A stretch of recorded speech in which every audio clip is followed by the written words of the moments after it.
From the flowing waters of the river of ocean, my ship passed into the wide spaces of the open sea, and so reached the island of Iea, where, ever fresh, dawn has her home and her dancing lawns, and where the sun rises. Here we beached the ship on the sands and climbed out onto the shore, where we fell into a sound sleep, awaiting the coming of ethereal dawn. As soon as she appeared, fresh and rosy-fingered, I sent off a party to Circe's house to fetch the dead body of Elpenor. We quickly chopped some logs and then, with the tears streaming down our cheeks, performed the funeral rites on the summit of the boldest headland of the coast. When the corpse was burnt, and with it the dead man's armour, we built him a barrow, hauled up a stone for the monument, and planted his shapely oar on the top of the mound. When we had completed each of these rites, Circe became aware of our return from Hades, adorned herself, and came hurrying up with handmaidens laden with bread, a plentiful supply of meat, and sparkling red wine. "What audacity," said the glorious goddess, as we gathered round her, "to descend alive into the house of Hades. Other men die once, you will now die twice. But come, spend the rest of the day here, enjoying this food and wine, and at daybreak tomorrow you shall sail. I myself will give you your route, and make everything clear to save you from the disasters you may suffer as a result of evil scheming on land or sea." We were not difficult to persuade. So the whole day long till sunset we sat and feasted on our rich supply of meat and mellow wine. When the sun sank and the darkness fell, my men settled down for the night by the ships, but Circe took me by the hand, led me away from my good comrades, and made me sit down and tell her everything as she lay beside me. When I had given her the whole tale from the first to the last, the Lady Circe said, "Very well, all that is done with now, but listen to my words, and some god will recall them to your mind. Your next encounter will be with the Sirens, who bewitch everybody who approaches them. There is no homecoming for the man who draws near them unawares, and hears the Sirens' voices, no welcome from his wife, no little children brightening at their father's return. For with their high, clear song, the Sirens bewitch him, as they sit there in a meadow piled high with the mouldering skeletons of men, whose withered skin still hangs upon their bones. Drive your ship past the spot, and to prevent any of your crew from hearing, soften some beeswax, and plug their ears with it. But if you wish to listen yourself, make them bind you hand and foot on board, and place you upright by the housing of the mast, with the rope ends lashed to the mast itself. This will allow you to listen with enjoyment to the Sirens' voices, but if you beg and command your men to release you, they must add to the bonds that already hold you fast. When your crew have carried you past the Sirens, 2 routes will be open to you. Though I cannot give you precise advice, you must choose for yourself. I will tell you both. One leads to those sheer cliffs which the blessed gods know as the Wandering Rocks. Here, blue-eyed Amphitrite sends her great breakers thundering in, and the very birds cannot fly by in safety, even the shy doves that bring ambrosia to Father Zeus. Even of them, the smooth rock always takes one, and the Father has to send one more to make their numbers up. For any sailors who bring their ship to the spot, there is no escape whatever. They end as flotsam on the sea, timbers and corpses tossed in confusion by the waves, or licked up by tempestuous and destroying flames. Of all ships that go down to the sea, one only has made the passage, and that was the celebrated Argo.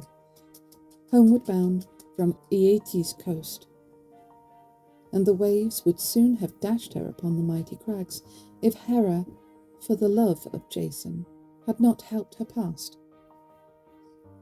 In the other direction lie 2 rocks, one of which rears its sharp peak up to the very sky, and is capped by black clouds that never stream away nor leave clear weather round the top. Even in summer or at harvest time, no man on earth could climb to the top of it, or even get a foothold on it, not even if he had 20 hands and feet to help him, because the rock is as smooth as if it had been polished. But halfway up the crag there is a murky cavern, facing the west, and running down to Erebus, past which, illustrious Odysseus, you will probably steer your ship.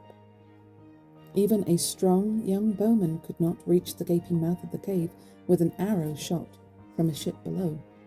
It is the home of Scylla, the creature with the dreadful bark. It is true that her yelp is no louder than a newborn pup's, but she is a repulsive monster nevertheless. Nobody could look at her with delight, not even a god if he passed that way. She has 12 feet, all dangling in the air, and 6 long scrawny necks, each ending in a grisly head with triple rows of fangs set thick and close, and darkly menacing death. Up to her waist she is sunk in the depths of the cave, but her heads protrude from the fearful abyss, and thus she fishes from her own abode, groping greedily around the rock for any dolphins or seals, or any of the larger monsters which Amphitrite breeds in the roaring seas. No crew can boast that they ever sailed their ship past Scylla unscathed, for from every blue-prowed vessel she snatches and carries off a man with each of her heads. The other of the 2 rocks, Odysseus, is lower, as you will see, and the distance between them is no more than a bowshot. A great fig tree with luxuriant foliage grows upon the crag, and it is below this that the dread Charybdis sucks the dark waters down.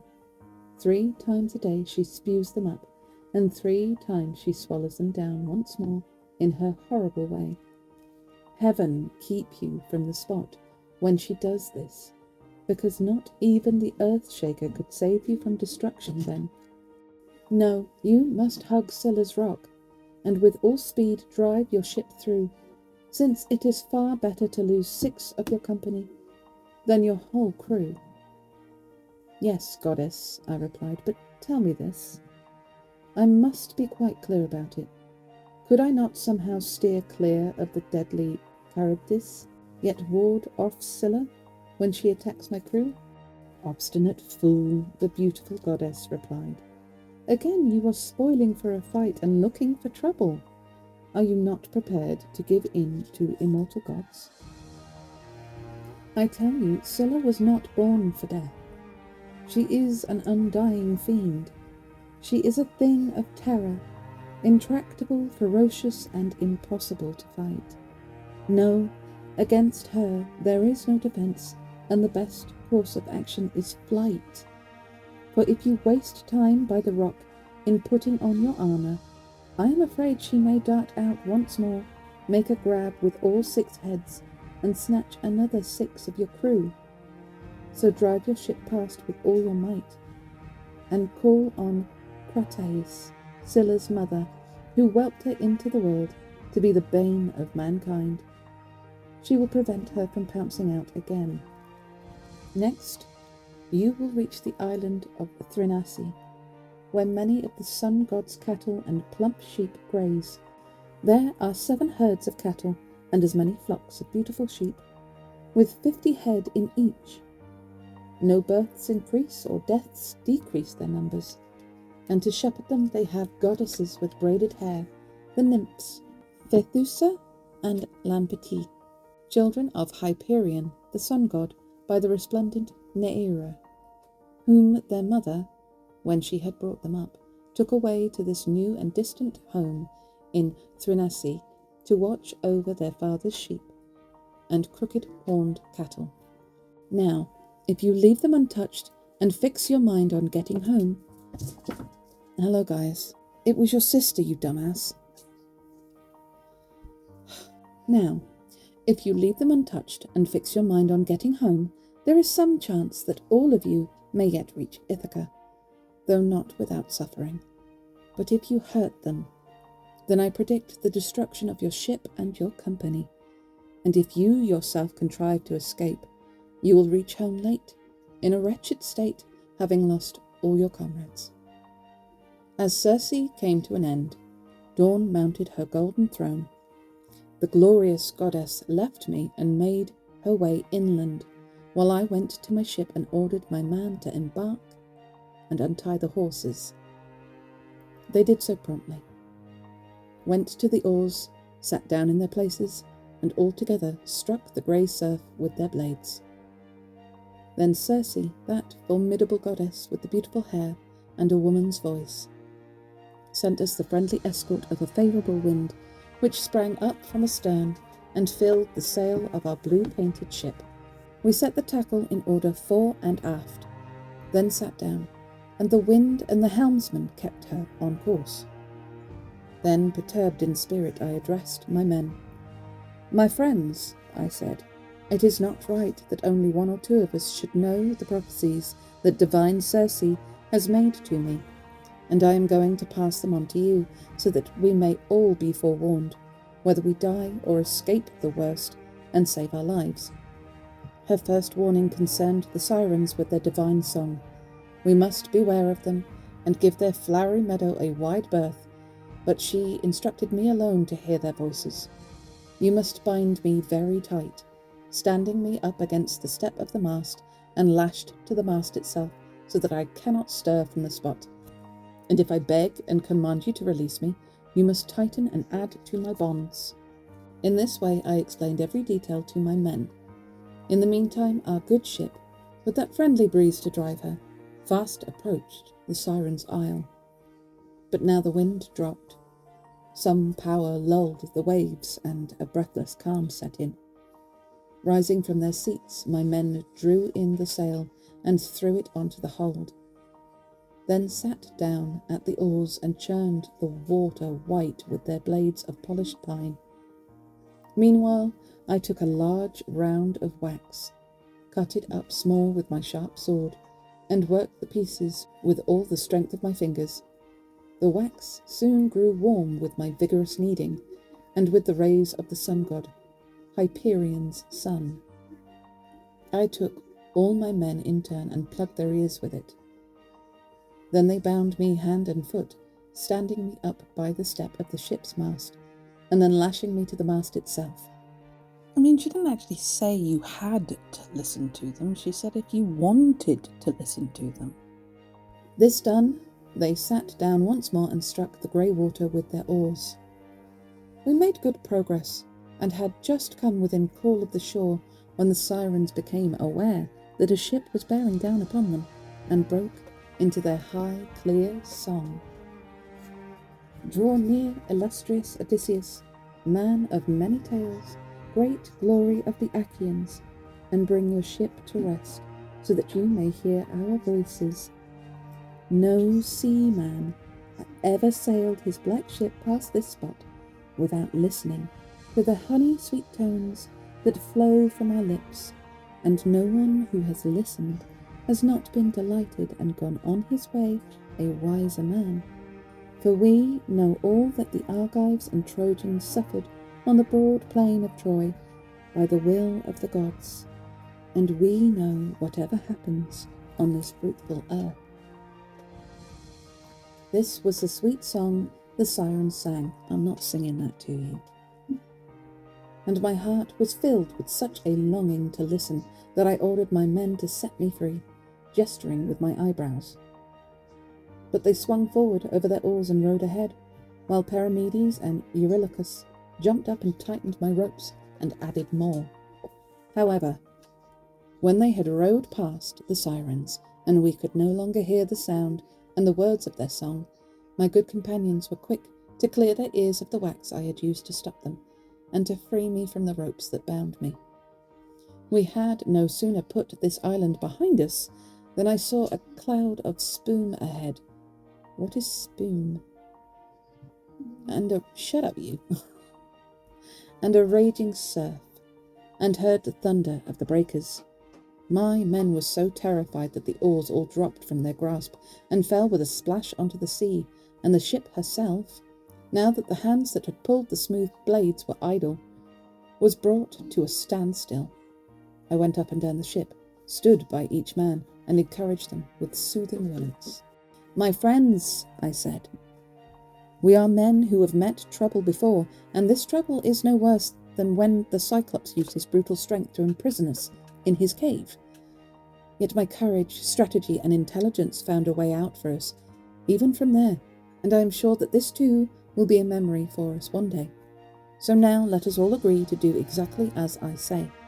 Oarsmen, stay at your oars, striking hard with your blades through the deep swell, in the hope that Zeus allows us to escape disaster and come out of this alive. Helmsman, your orders are these. Fix them in your mind. For the good ship's steering oar is in your control. Give a wide berth to that foaming surf, and hug these cliffs, or before you can stop her, the ship may take us over there and we'll be wrecked." The crew obeyed me immediately. I did not mention the inescapable horror of Scylla, fearing that in their panic my men might stop rowing and huddle below decks. But now I allowed myself to forget Circe's irksome instruction not to arm myself in any way. I put my famous armour on, seized a couple of long spears, and took my stand on the forecastle deck, hoping from there to get the first view of Scylla, the monster of the rocks, who was preparing disaster for my crew. But I could not catch a glimpse of her anywhere, though I searched the sombre face of the cliff in every part till my eyes were tired. Thus we sailed up the straits, wailing in terror, for on one side we had Scylla, and on the other side the awesome Charybdis, sucked down the salt water in her dreadful way. When she vomited it up, she was stirred to her depths and seethed over like a cauldron on a blazing fire, and the spray she flung up rained down on the tops of the crags at either side. But when she swallowed the salt water down, the whole interior of her vortex was exposed. The rocks re-echoed to her fearful roar, and the dark blue sands of the seabed were exposed. My men turned pale with terror, and now, while all eyes were on Charybdis, as the quarter from which we looked for disaster, Scylla snatched out of my ship the 6 strongest and ablest men. Glancing towards my ship, looking for my comrades, I saw their arms and legs dangling high in the air above my head. "Odysseus!" they called out to me in their anguish. But it was the last time they used my name. For like an angler on a jutting point, who casts his bait to lure the little fishes below, dangles his long rod with its line protected by an ox-horn pipe, gets a bite, and whips his struggling catch to land, Scylla had whisked my comrades, struggling up to the rocks. There she devoured them at her own door, shrieking and stretching out their hands to me in their last desperate throes. In all I have gone through as I explored the pathways of the seas, I have never had to witness a more pitiable sight than that. When we had left the rocks, Scylla and the dread Charybdis behind, we soon reached the sun god's lovely isle, where Hyperion kept his splendid, broad-browed cattle and his flocks of sturdy sheep. From where I was on board, out at sea, I could hear the lowing of cows as they were stalled for the night, and the bleating of sheep. And there came to my mind the word of Tiresias, the blind Theban prophet, and of Circe of Aeaea, who had each been so insistent in warning me to avoid this island of the sun, the comforter of mankind. So with an aching heart I addressed my men. "My comrades in suffering," I said, "listen to me while I tell you what Tiresias and Circe of Aeaea predicted. They warned me insistently to keep clear of the island of the sun, the comforter of mankind, For there, they said, our deadliest peril lurks, so drive the ship past the island. My men were heartbroken when they heard this, and Eurylochus spoke up at once in a hostile manner. Odysseus, you are one of those hard men whose spirit never flags and whose body never tires. You must be made of iron through and through to forbid your men, worn out by our efforts and lack of sleep, to set foot on dry land, with the chance of cooking ourselves a tasty supper on this sea-girt isle. Instead, you expect us, just as we are, with night coming on fast, to abandon this island and go wandering off over the foggy sea. It is at night that high winds spring up and wreck ships. What port could we reach to save ourselves from going down if we were hit by a sudden squall from the south or the west? There's nothing like the south wind or the wicked west for smashing a ship to pieces, and they don't ask leave of our lords, the gods.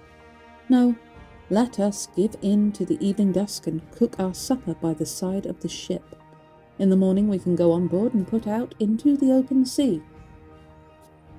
This speech of Eurylochus was greeted by applause from all the rest. I mean, he is trying to save your life, guys, come on. And it was brought home to me that some god really had a calamity in store for us. I answered him with words on wings.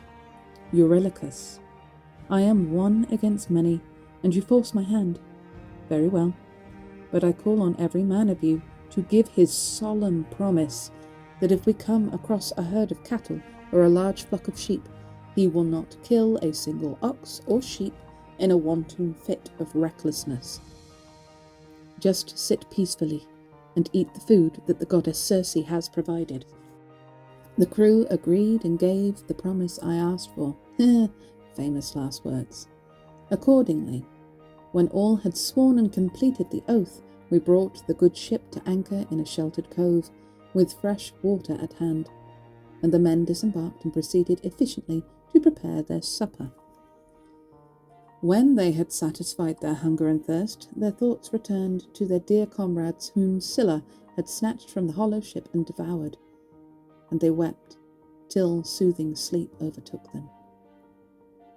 In the third watch of the night, when the stars had passed their zenith, Zeus, the cloud-gatherer, whipped up a gale of incredible violence. He covered the land and sea with clouds, and down sped night from heaven. As soon as dawn came, fresh and rosy-fingered, yet they really like that line, we beached our ship and dragged her up into a hollow cave, which the nymphs used as a dancing ground and meeting place. I ordered all my men to gather round and gave them a warning. My friends, I said, since we have plenty of food and drink on board, let us keep our hands off these cattle, or we shall come to grief. For the cows and the fine sheep you have seen belong to that formidable god, the sun, whose eyes and ears miss nothing.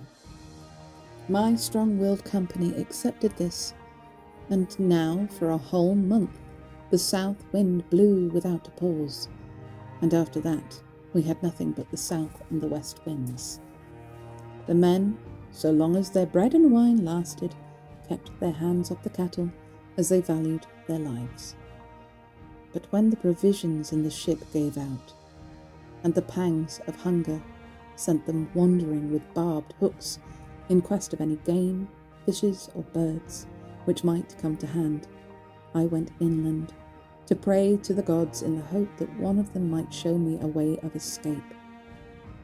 When I had gone far enough across the island to be clear of the rest, I found a place that was sheltered from the wind, washed my hands, and made my supplications to the whole company of gods on Olympus.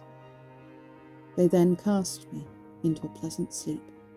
In the meantime, Eurylochus was broaching a wicked scheme to his mates. Of course it's Eurylochus.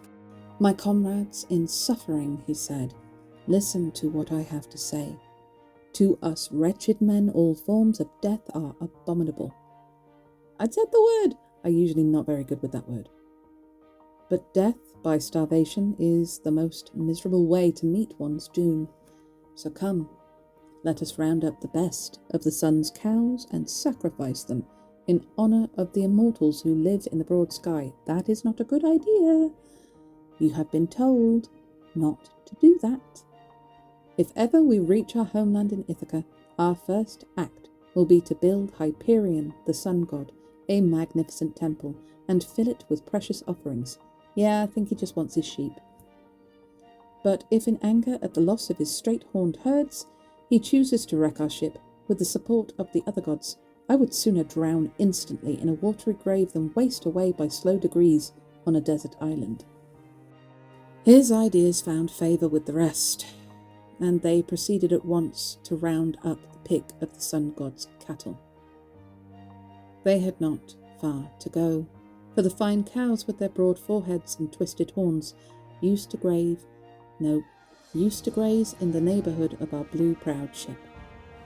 The men gathered round the cattle and made their prayers to the gods, using for the ceremony some fresh leaves they stripped from a tall oak tree, since they had no white barley on the ship.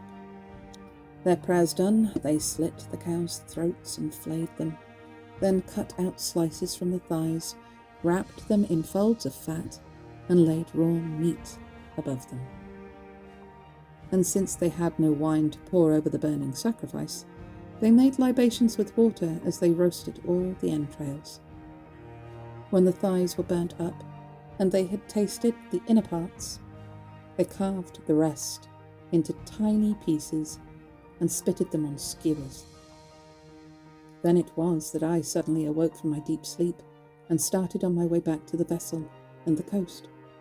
Directly I came near my curved ship, the sweet smell of roasting meat was wafted all about me. I exclaimed in horror and called out to the immortal gods, "Father Zeus and you other blessed gods who live forever, so it was to ruin me that you lulled me into that cruel sleep." While left to themselves, my men planned this awful crime.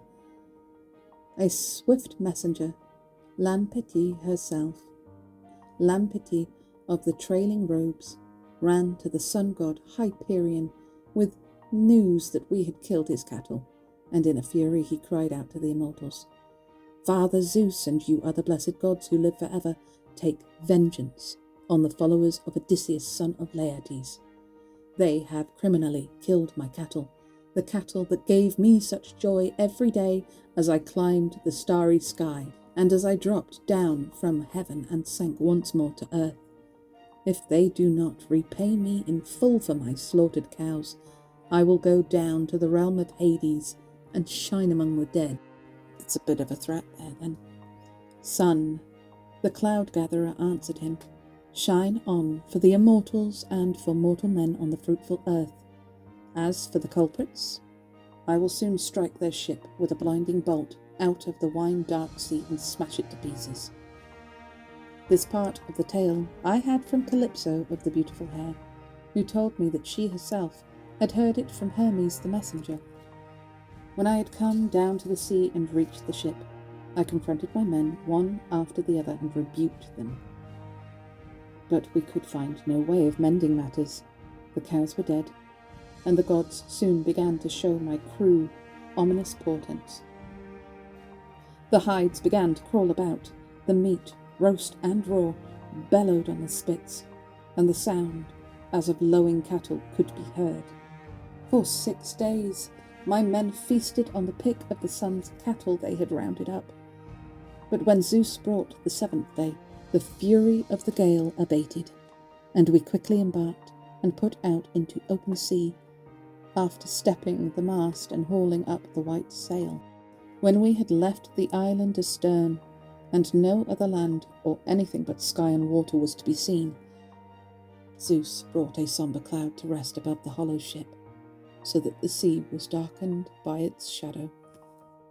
Before she had run very far, a howling wind suddenly sprang up from the west and hit us with hurricane force. The squall snapped both forestays simultaneously. As the mast toppled, all the rigging tumbled into the hold, and the mast itself, reaching the stern, struck the helmsman on the head and smashed in all the bones of his skull. He plunged like a diver from the deck, and his brave soul left his body. Then, at one and the same moment, Zeus thundered and struck the vessel with lightning. The whole ship reeled from the blow of his bolt and was filled with the smell of sulphur. My men were flung overboard, and round the black hull they floated like seagulls on the waves. There was no homecoming for them. The god saw to that. Meanwhile, I kept shifting from one part of the ship to another, till a great wave tore her sides from her keel, which the ship then swept along denuded of its ribs. It snapped the mast off close to the keel, but as the backstay, which was a leather rope, had fallen across the mast, I used it to lash mast and keel together, and astride these two timbers, I became the sport of the furious winds. The storm that had blown up from the west subsided soon enough, but was quickly followed by more wind from the south, to my great distress, for this meant that I should have once more to retrace my course to the dread Charybdis. All through the night I was swept along, and at sunrise found myself back at Scylla's rock and that appalling whirlpool. Charybdis was beginning to suck the salt water down, but as she did so, I swung myself up to the great fig tree, on which I got a tight grip and clung like a bat. I could find no foothold to support me or any means of climbing into the tree, for its roots were far away below, and the great long branches that overshadowed Charybdis stretched high above my head. However, I clung grimly on until she spewed up my mast and keel once more. I longed for them to reappear, and in the end they did. At the time of day when a judge with a long list of disputes to settle between obstinate litigants rises from court for his evening meal. Then at last the timbers reappeared on the surface.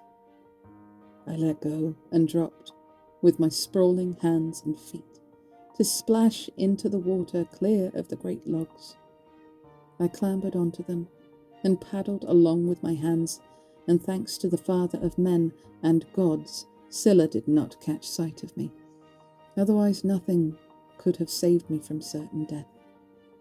9 days drifting followed, but in the night of the 10th, the gods washed me up on the island of Ogygia, the home of Calypso of the braided tresses, that formidable goddess with a woman's voice, and she received me kindly and looked after me. But why go again through all this? Only yesterday I told you and your noble wife the whole story here in your home, and it is tedious for me to repeat a tale already plainly told.